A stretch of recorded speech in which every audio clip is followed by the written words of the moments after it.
What kind of man gets banned from Thanksgiving because his sister's new husband thinks he will ruin the mood, and then holds that same man's career in his hands the very next morning? How did I go from being the gloomy accountant nobody wanted at the table to the one person who could decide if my brother-in-law's company lived or died? Before we dive deeper into this story, I have one small request. Please subscribe, drop a like, comment, and hit that hype button to boost this channel so more people can discover these incredible stories. My name is Felix Rourde, and on the Tuesday before Thanksgiving, my mother told me I was not welcome at the table. I was standing in my small kitchen with the phone between my shoulder and my ear, turning eggs in a pan.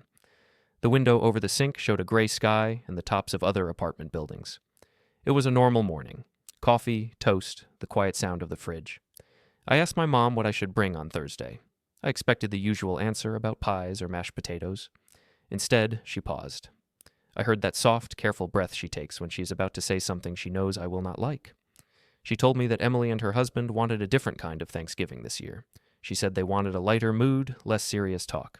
Then she said that Connor felt I was too negative and that I might ruin the mood. She did not say it directly like a punch. She surrounded it with soft words. She said she hoped I would understand. She said Connor was under a lot of pressure with work and money. She said Emily needed a calm holiday. But the message was simple. They did not want me there. I watched the eggs start to brown too hard in the pan. I turned off the stove. My hands were steady, but my chest felt hollow. I asked if this was really what Emily wanted. My mom said it was for the best, that it would avoid tension. She repeated that word. Tension. As if I was a knot in a rope they could cut out. I told her I understood. My own voice sounded far away. I said it was fine, that I would work through the holiday and maybe order takeout. She said she was sorry. She added that we could do something, just the two of us, another time. I could hear her trying to sound bright, like this was just a small change in plans. When the call ended, the kitchen felt too big. The ticking of the old wall clock was suddenly loud. My breakfast was cold. I scraped the food into the trash and rinsed the pan under running water, just for something to do with my hands. It was not the first time I had been the serious one, the quiet one, the brother who brings work to the table. But it was the first time they cut me out completely and blamed me for a mood that had not even happened yet. I put on my suit. Dark gray, simple. I checked my tie in the mirror. The man looking back at me had a tired face, some gray in the hair, and faint lines by the eyes. He did not look dangerous. He looked like the kind of man who would sit at the end of a table, listen more than talk, and pay the bill when nobody else reached for their cards. On the subway ride to work, the city moved around me in fast bursts of color and sound. People scrolled through their phones, laughed, yawned, pushed past each other. Nobody knew that one man in a corner had just been told he was not welcome at his own family's holiday. By the time I reached the office, my automatic habits had started to cover the hurt. I nodded to the security guard downstairs. I rode the elevator up to the 12th floor with a group of coworkers talking about year-end bonuses and flights. The doors opened to the familiar mix of coffee smell, printer toner, and the low hum of voices. Mercer and Cole Forensics is not a flashy firm.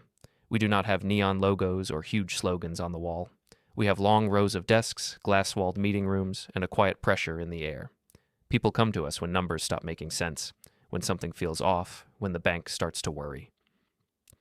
As I walked through the open plan area, Aiden waved from his desk. He is 29, with nervous energy and dark circles under his eyes. He asked if I had big plans for Thanksgiving. I told him my plans had changed and left it at that. He gave me a brief, searching look, like he wanted to ask more, but then he just said that the new client meeting was at 9 and the CEO himself would be there. I thanked him and went to my office to drop my coat. On my desk, there was a printed agenda for the morning. Introductory meeting, Carter Build Group, CEO Ben Harrington and CFO. The name of the CFO was smudged by the corner of a coffee cup ring. I did not notice it then. I only thought it was a regular new client for a full-scope audit requested by a bank. I spent the next half hour reviewing the file. The company built mid-size commercial projects. They wanted a major loan from a big bank to fuel expansion. The bank had asked for a thorough, independent audit. That was us. At 5 minutes to 9, I stepped out into the hallway and walked toward the front lobby to welcome them. It is a habit I keep. People talk more honestly when they do not feel like they are stepping into a courtroom. From the corner, I saw the receptionist's posture change. She straightened her back and put on her client smile. 2 men were walking toward her. One was in his late 50s, with white hair and a heavy coat. The other had perfect hair, a sharp blue suit, and the easy gait of a man who believes the room belongs to him. The younger man laughed and said something cocky about the office decor. He called it very serious and joked that he hoped the auditors were not all as stiff as the chairs looked. The receptionist gave a polite laugh. When I came closer, the younger man turned his head, looked straight at me, and did not show a flicker of recognition. Up close, I could see that it was Connor, my sister's husband, the man who thought I would ruin his holiday. I stood there in the hallway, in my own building, in my own suit, watching my brother-in-law treat me like any random mid-level employee. He greeted me as if he had never seen me before. He asked if I was the guy who handles forms, and then said he hoped I would not bury them in boring questions. His words were light, but I saw the shape of them. To him, I was just a problem to manage. At home, I was the gloomy brother. At work, I was the boring accountant. The older man beside him, the CEO, introduced himself as Ben Harrington and shook my hand with a firm, polite grip. He had that watchful look people get when they are used to reading a room fast. He noticed the small pause between me and Connor, but he did not know what it meant. I told them my name. I said I was Felix Rourde, senior partner and lead on the Carter Build Group audit. I saw the moment when the words landed in Connor's head. There was a half-second freeze, a tiny break in his smile. His eyes moved over my face again, like he was fitting two pictures together. The boring brother-in-law and the lead auditor the bank listens to. He covered it quickly.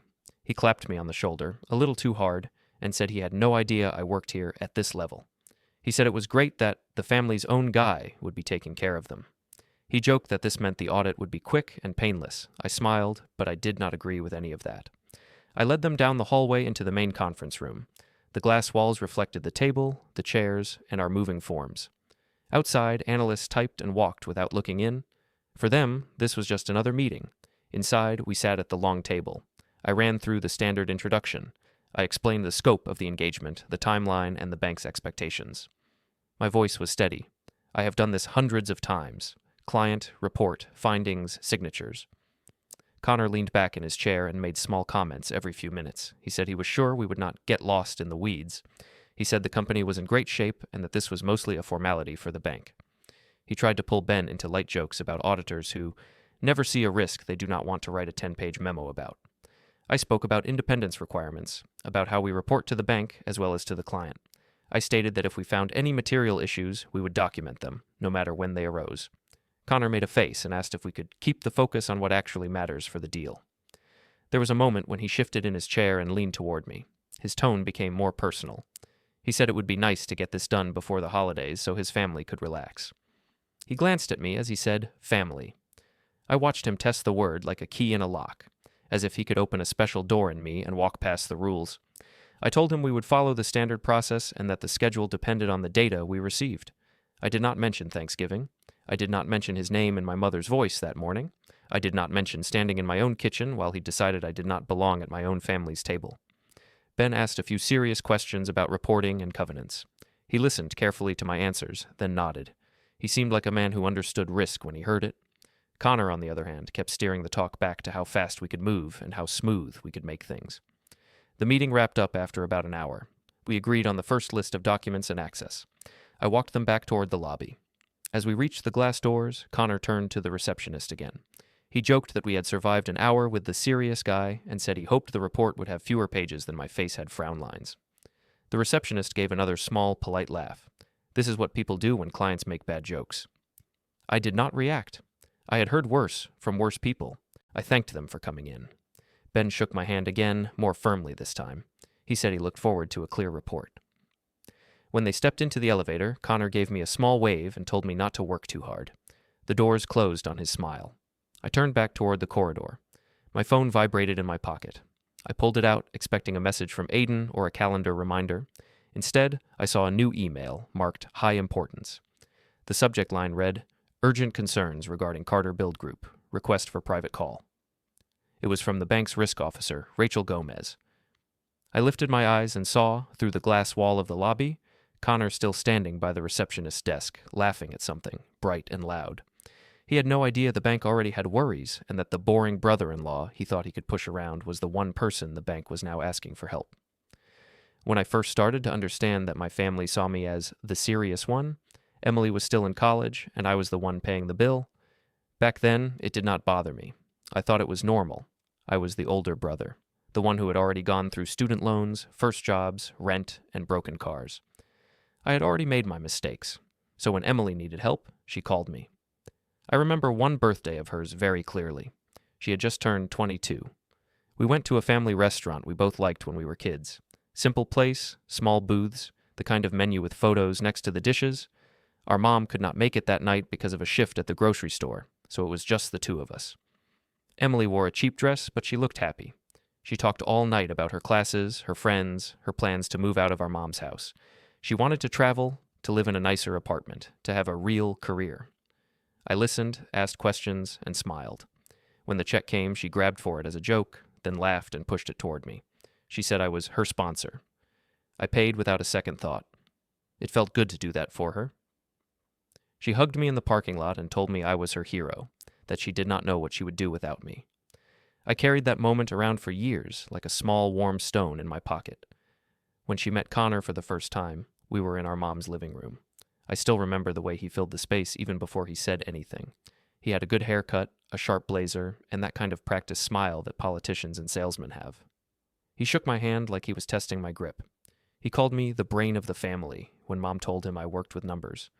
He said it in a light tone, like a compliment, but there was a tiny curve at the edge of his mouth. He added a joke that he could never do my job because he would die of boredom staring at spreadsheets all day. Mom laughed. Emily laughed. I let it pass. I had heard similar jokes from clients, coworkers, even dates. People think numbers are dry and empty.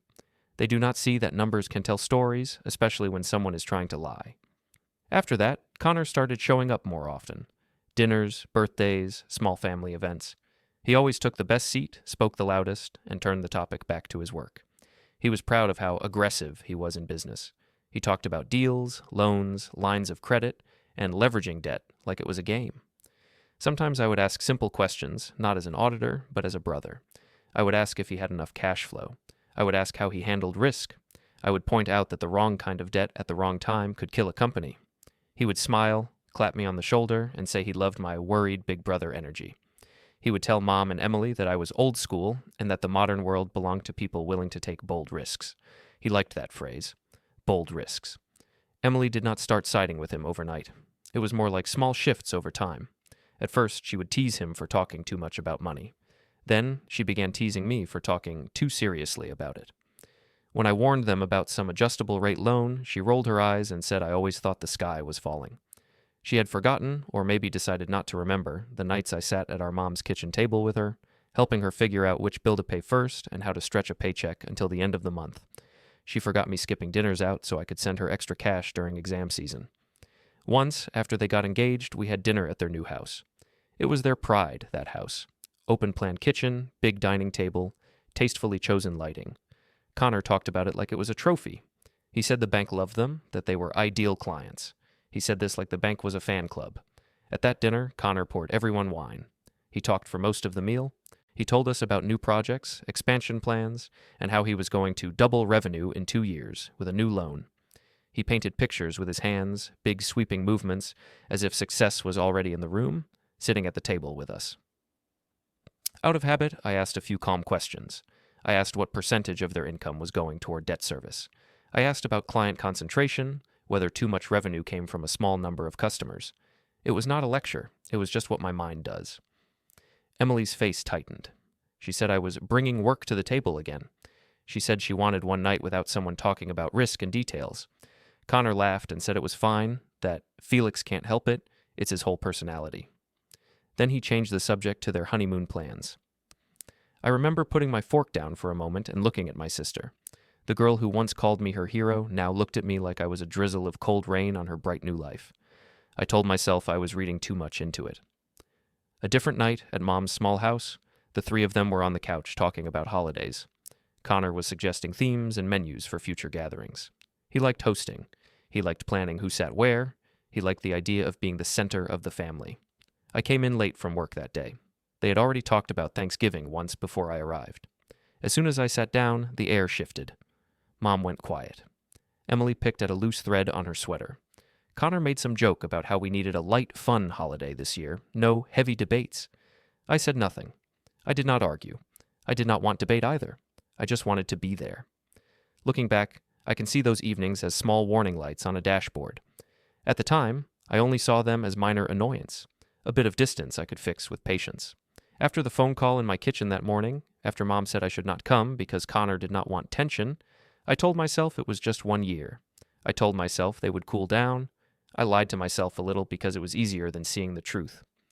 That night, after the meeting with Connor and Ben at my office, I went home and sat on my couch. I did not turn on the TV. I just sat there in the half-dark with my tie loosened and my eyes on the blank wall. I picked up my phone and scrolled through old messages with Emily. Most of them were practical. She asked if I could look over a loan document. She asked if I could help her move. She asked if I could send money just this once, until she got her paycheck. I read one message from years ago where she said she was grateful to have a brother like me. Then I read a newer one from a few months back, where she said I needed to learn to relax, like Connor. The tone had changed. The person behind the words had changed too. Without really thinking, I tapped into the family group chat. It was called Mercer Family, even though only 4 people were in it now: me, Mom, Emily, and Connor. The older messages were about birthday plans, grocery lists, and photos of small things. A pie, a new lamp, a cat sitting on a box. I scrolled up to see if I'd missed anything after the morning call. That was when a new message popped up while I was still looking at the screen. It was from Emily. She wrote that Connor wanted a happy holiday without gloom, and that having me there would just make everyone tense. She said she loved me, but she was choosing peace this year. She ended it with a smiling emoji and a little leaf, like it was a seasonal greeting. Before I could even process that, Connor replied in the chat with a string of laughing emojis and a comment about how he did not want a gloomy auditor turning Thanksgiving into a staff meeting. He wrote that Mom deserved better. Then Mom added that she understood and that she just wanted everyone to get along. I sat there, watching their words stack on top of each other. They were talking about me to me as if I was already an outsider. It was like watching people discuss a problem in a room you are locked out of, except they had left the door open and were speaking slowly so you would not miss a word. I did not type anything. My thumbs hovered over the keyboard for a moment, then moved away. Instead, I tapped the little screenshot button and saved the image of the chat. It was a simple habit from my line of work. When something matters, you keep a copy. And after a while, my phone buzzed with other notifications. Work emails, a message from Aiden about some files he had uploaded, a discount offer from a food delivery app. I let them sit. Later, I finally opened my work email to clear it before bed. One new message caught my eye. It was from our scheduling system. The subject line said, "Lead Partner Assignment, Carter Build Group Full Scope Audit." I opened it. Inside was a formal note, short and to the point, confirming that I had been assigned as lead partner on the audit engagement. It listed the start date, the expected timeline, and the bank as the primary interested party. It had my name at the top and a button at the bottom that said, "Accept." I looked at that button for a long moment. The same man who thought I would ruin his Thanksgiving now needed my signature for his company to get millions from the bank. I tapped Accept. The next day, I tried to treat Carter Build Group like any other new file. We started the fieldwork on site. Their office was in a new building on the edge of the city, all glass and brushed metal, the kind of place companies choose when they want to look modern and successful. The lobby smelled like strong coffee and new carpet. Their logo was on the wall in shiny letters. Aiden and I set up in a small conference room off the main corridor. It had a long table, too many chairs, and a window that looked into a hallway of busy people walking back and forth with folders and laptops. We had a stack of requests for documents and system access. It was all routine. For the first few hours, we met minor staff. An assistant brought stacks of files that were neatly labeled. An IT person gave us temporary logins to the accounting system. An internal accountant sat with us and showed us how to run basic reports. Nobody mentioned that I was married into the CEO's right hand. In that room, I was just the auditor. We pulled trial balances, account reconciliations, and samples of vendor payments. Aiden worked quickly, his fingers moving over the keyboard, his eyes flicking between screens. Every now and then, he would frown and ask me a quiet question. I would nod, make a note, and tell him we would circle back. Around 6 in the evening, most of the office outside our little room had emptied. The lights in the open space had gone into that half-dim setting that big buildings use after hours. The internal accountant left with a tired smile, saying he had a long commute. We were alone with the numbers. Aiden leaned back in his chair and rubbed his eyes. He said he had found some repeated payments to a single vendor that did not make sense to him. The amounts were large, the descriptions vague: consulting, services, project support. The vendor name did not match any of the main project lists. He said it felt like money was flowing out without a clear purpose. I asked if the vendor looked related in any way to management. He said he could not tell yet, but the address was the same street as one of Connor's side businesses he had seen on a public search. He looked uncomfortable, like he did not want to make assumptions. I told him to flag the payments and build a schedule. I reminded him that we were not here to accuse anyone of anything, only to see whether the numbers told a consistent story. He nodded and went back to his screen. We stayed another hour, then decided to pack up for the day. The building felt hollow as we stepped into the hallway. Our footsteps echoed in the quiet. Most of the lights were now off. The receptionist's desk downstairs was empty. We had to badge ourselves out. The parking garage under the building was cold and smelled of concrete and exhaust. My car was parked near a concrete pillar not far from the elevator. I walked with my briefcase in one hand and my coat over my arm, thinking about the vendor schedule Aiden would build in the morning. When the elevator doors slid open behind me, I heard shoes on the floor and a small cough. I turned and saw Connor walking toward me. He had taken off his tie and undone the top button of his shirt. He was still in his suit, but without the public polish. His steps were more measured. He smiled, but it did not reach his eyes all the way. He said he had seen us working late and wanted to catch me. He made a comment about how hard we auditors worked and how we respected that. His voice was friendly, but there was a tension under it that did not match the words. He came closer, standing between me and the elevator, not blocking me outright, but making it clear that he wanted a private moment. The garage was almost empty. The sound of a distant car starting bounced off the walls. He said he hoped everything was going smoothly. He asked if we were finding what we needed. He said the company was in excellent shape and that he wanted this process to be as efficient as possible so everyone could relax for the holidays. Then he shifted the topic. He brought up the family. He mentioned that Mom worried easily, that Emily was sensitive, that they all wanted a peaceful holiday season. He said he did not want anyone to be upset because of extra stress from work. He did not say it in a threatening tone. He said it as if he was just sharing concerns, almost like he was asking a favor, but the meaning was clear. He wanted me to consider their feelings when I looked at the numbers. He wanted me to think of the table I had been banned from. I listened. I watched his face carefully, the way the muscles around his mouth tightened when he mentioned the bank, the way his eyes checked the corners of the garage to make sure we were alone. He seemed smaller here than he had in the bright lobby of my office, but his words tried to stretch him back to his full height.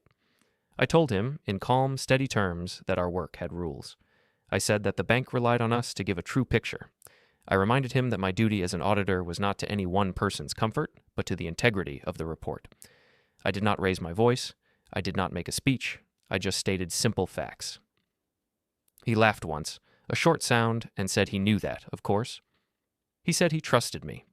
He added that families should look out for each other and that he hoped I would not go overboard on small issues that did not matter to the big picture. He put a hand on my shoulder as he said it, firm and familiar. For a second, I saw the full pattern clearly. At home, I was too serious. At work, I was too serious. The message was the same. He wanted me to soften, to bend, to make his path smoother.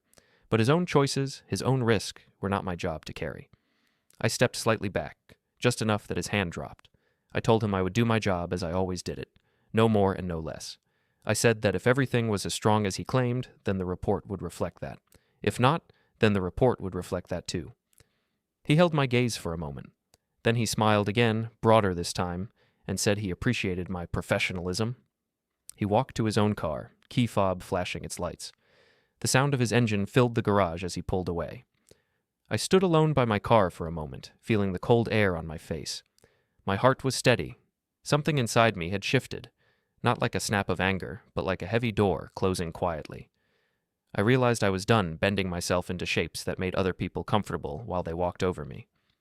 On the drive home, the city lights passed by in blurred lines. I replayed the conversation in my head, not with panic, but with analysis. It was just another data point, the CFO of a company under audit, trying to influence the lead partner in a dark parking garage. I did not sleep right away that night. After a quick shower and a change into old clothes, I went to the small desk in the corner of my bedroom that serves as my home office. It is a simple setup, lamp, laptop, a locked drawer on the side.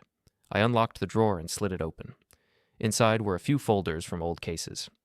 I do not take documents home often, but some things stay with you. There was a copy of a thank you letter from a major bank, written years ago after we had uncovered a fraud that would have cost them millions.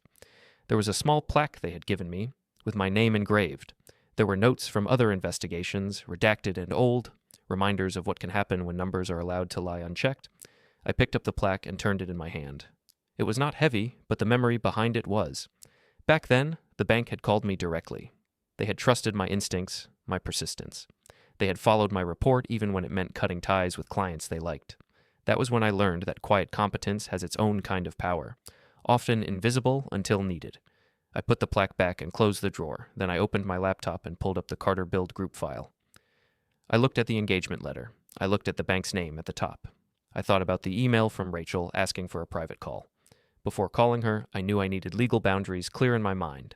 So I scrolled to another contact and called Priya, my friend and lawyer. It was late, but she often works late too. When she picked up, I explained the situation in simple terms. I told her that my sister's husband was the CFO of our new client. I told her about the family messages pushing me to make things easy. I described the parking garage talk in neutral language, just stating what he said about wanting peace and a smooth process. Priya listened quietly. Then she said that I needed to treat this exactly like any other high-risk audit, but with extra documentation.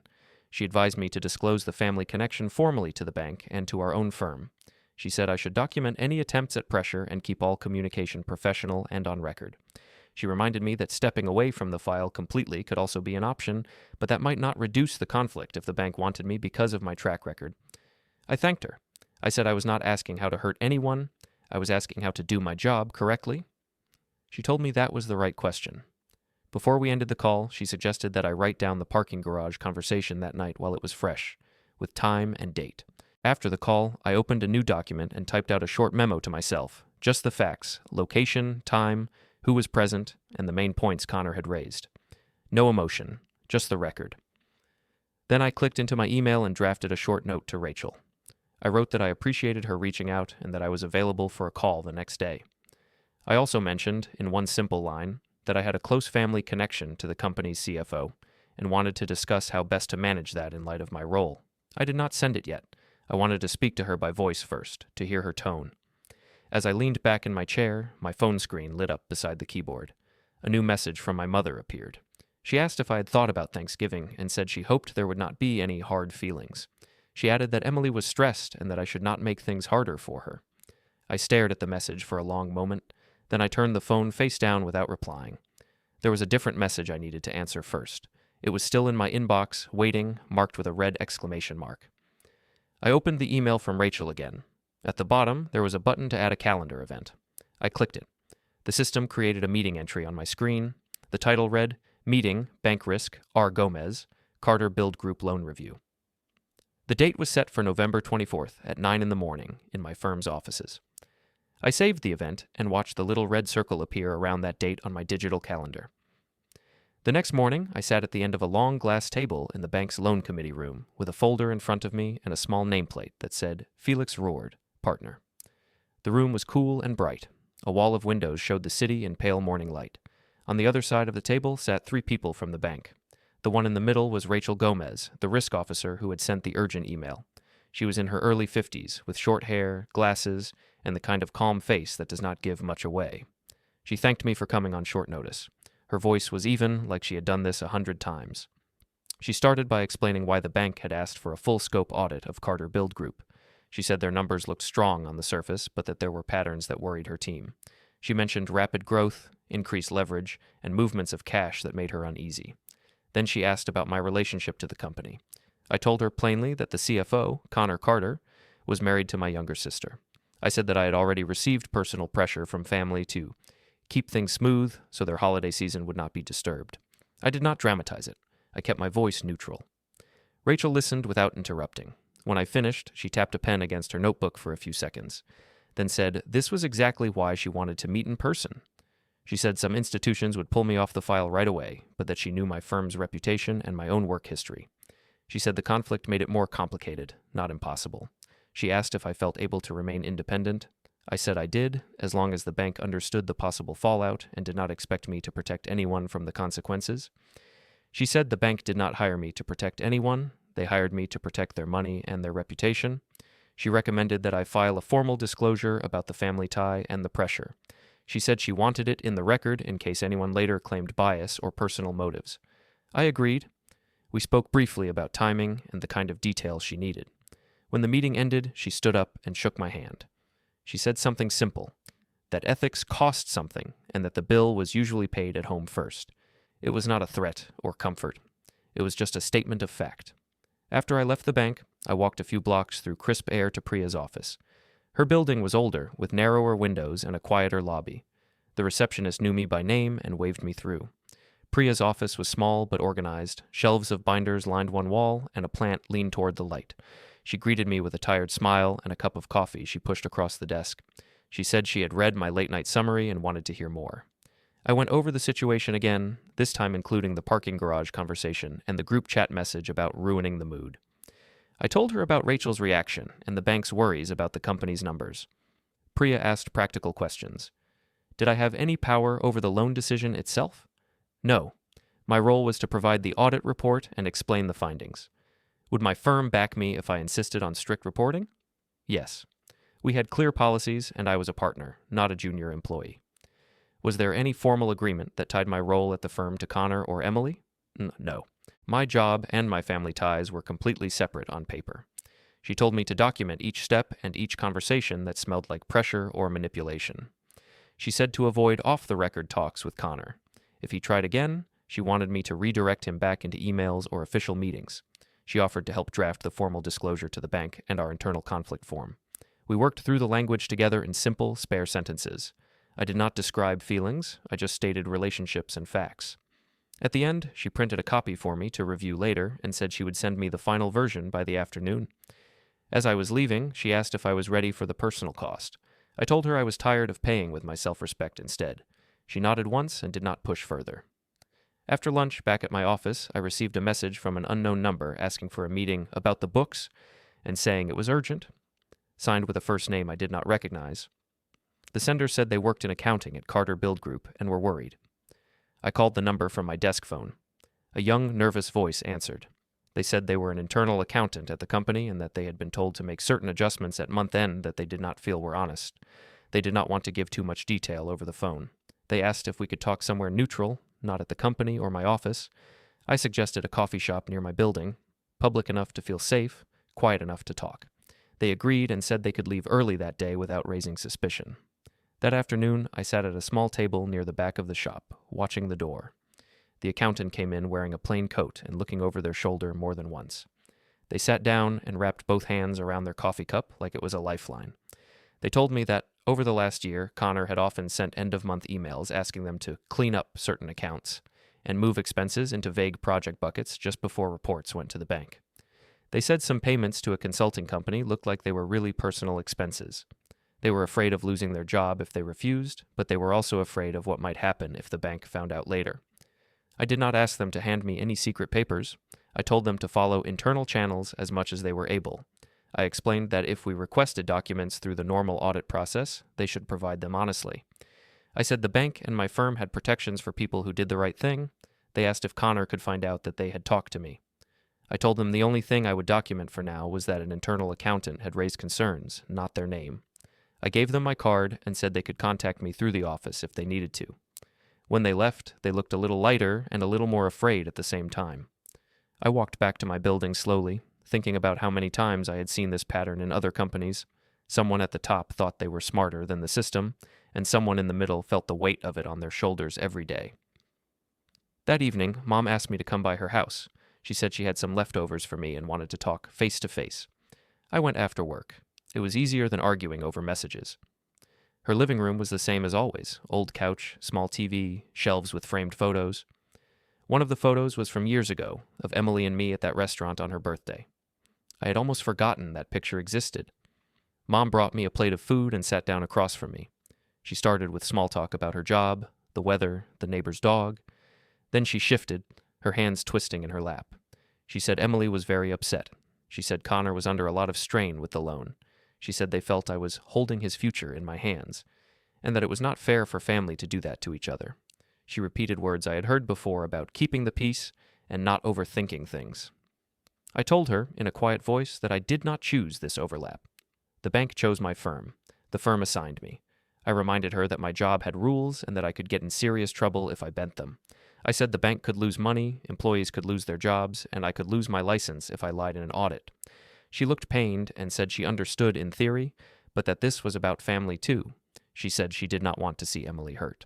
She asked if I could, worse, at least not go looking for trouble in the numbers. I told her we did not have to go looking for trouble.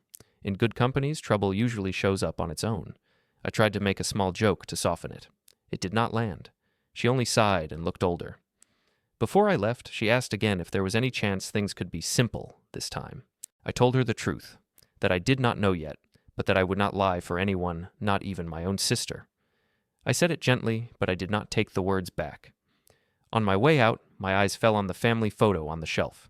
In it, Emily had her arm around my shoulders, and we were both laughing at something outside the frame. It felt like a picture of strangers. Later that night, I was back at the office. The open-plan floor was mostly empty. Aiden sat at a cluster of desks near the window, hunched over a laptop. The city outside was a scatter of lights in the dark. We went into one of the small glass meeting rooms and took over a whiteboard. Together, we mapped out the areas that worried us: unusual vendor payments, debt movements, related party transactions, personal expenses charged to the company. We did not write names, just categories. As we worked, Aiden asked if this case felt different. I told him the numbers were numbers, but the people behind them were closer this time. He said he was glad I was the one leading, because he trusted my judgment.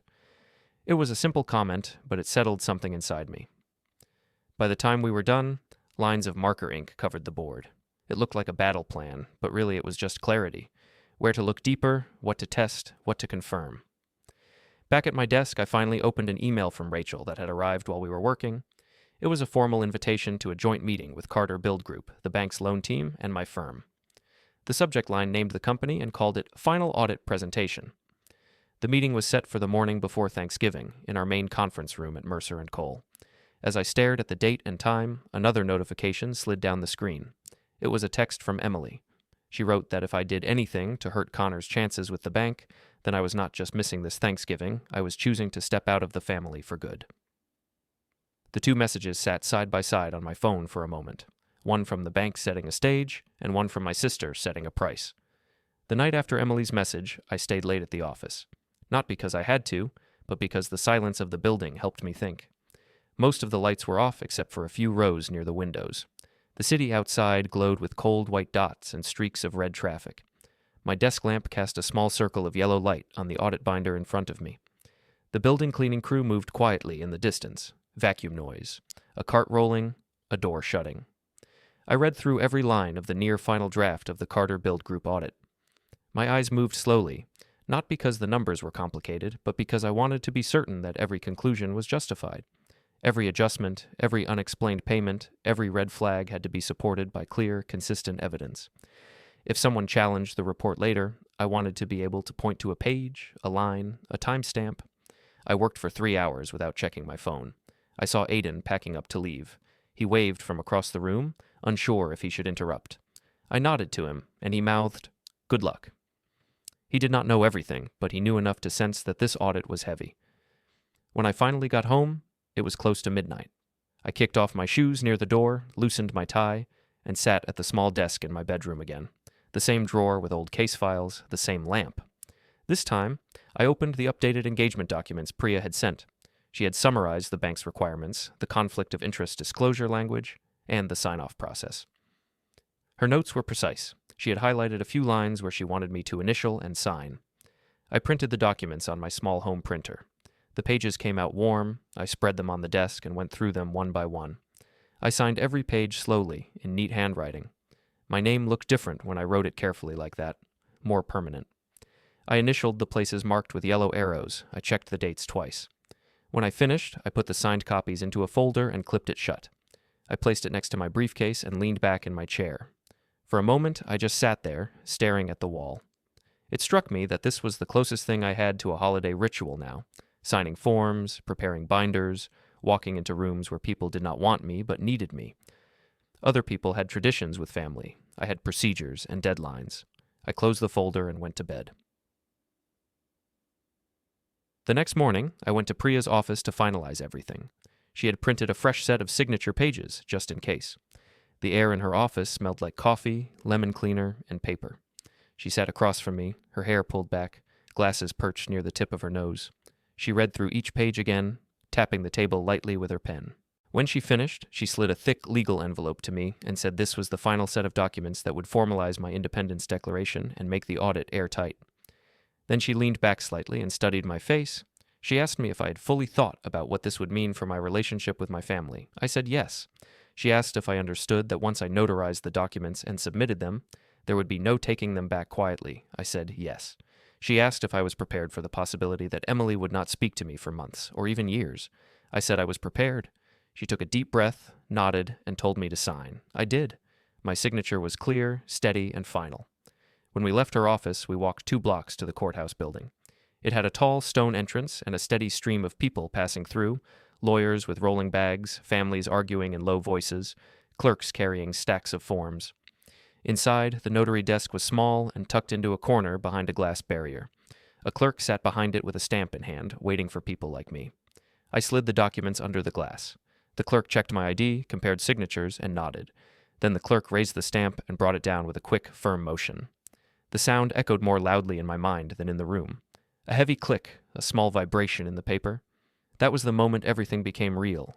Not the signatures, not the spreadsheets, not the meetings. This stamp, the formal seal that said the documents were final, binding, official. When the clerk handed them back to me, the pages felt heavier. I slipped them into my briefcase, nodded politely, and stepped outside. The cold air hit my face and woke me up more than the coffee I had earlier. I walked down the courthouse steps slowly, aware that something inside me had shifted into place like a gear finally locking in. In the afternoon, I drove to Emily and Connor's house. I did not want to go, but Mom had asked me to drop off a dish she had made, something she had cooked especially for Emily. She said she did not have time to deliver it herself, and she did not want Emily to think she had forgotten. I could hear the strain in her voice. She had always been the one who tried to keep peace between us. The driveway of Emily's house looked the same as before. Clean, perfectly edged lawn, a car parked at a neat angle. I walked up the front steps holding the dish in a paper bag. I did not ring the doorbell. Voices drifted from inside. Connor's voice was loud and confident, carrying through the walls. He was talking about the loan as if it were already done. He said the bank loved their numbers. He said they would be approved the moment those auditors checked the last box. Then he said something about buying new cars and renovating the backyard once the loan money hit. Emily laughed, warm and excited. Listening through the door, I realized how innocent her laughter sounded. She had no idea what was happening behind the scenes. How she trusted Connor fully, she trusted his stories, she trusted his certainty. I wondered how much of that trust had built the wall between us. I set the bag down quietly at the edge of the porch and stepped back. As I was turning away, I heard Emily say something that stopped me cold. She said I had finally learned to stay in my lane, and that it was nice not to worry about me ruining things this year. Connor laughed and said he always knew I just needed guidance. I walked back to my car without rushing, but without looking back.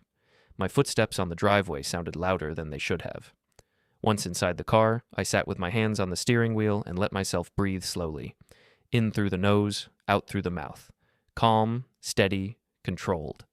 My heart did not race, my hands did not shake. The clarity inside me was cold, but clean, like winter air. I pulled out my phone and opened the family group chat.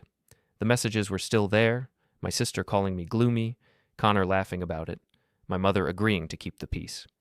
I scrolled back and forth once, then tapped the screen to save the chat again. Old habit. Then I pressed and held the chat icon. A small menu popped up. I muted the conversation. Then I deleted the thread.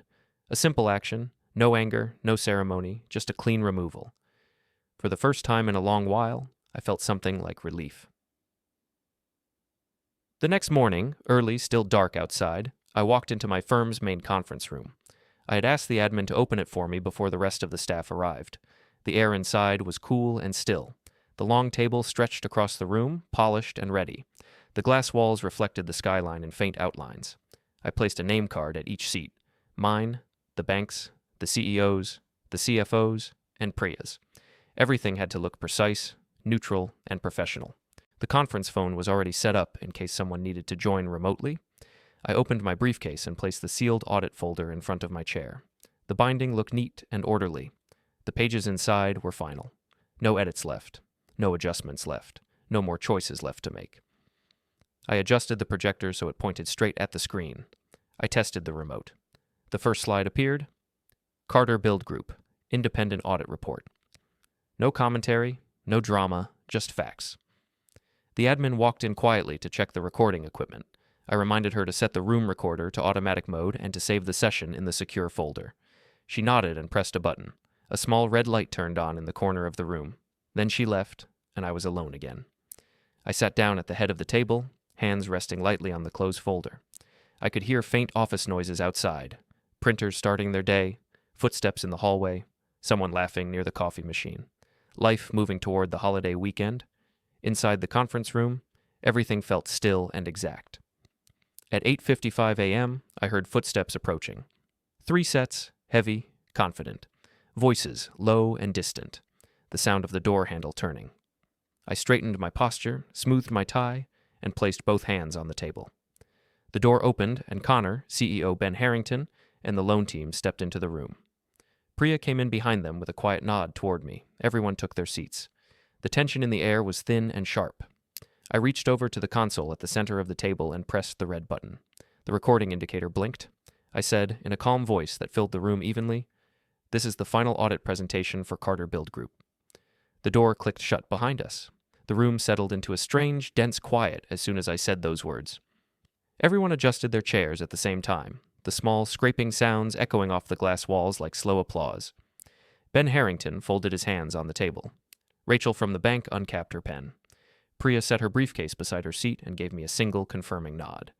Connor, meanwhile, leaned back like he was settling into a movie he had already watched and enjoyed.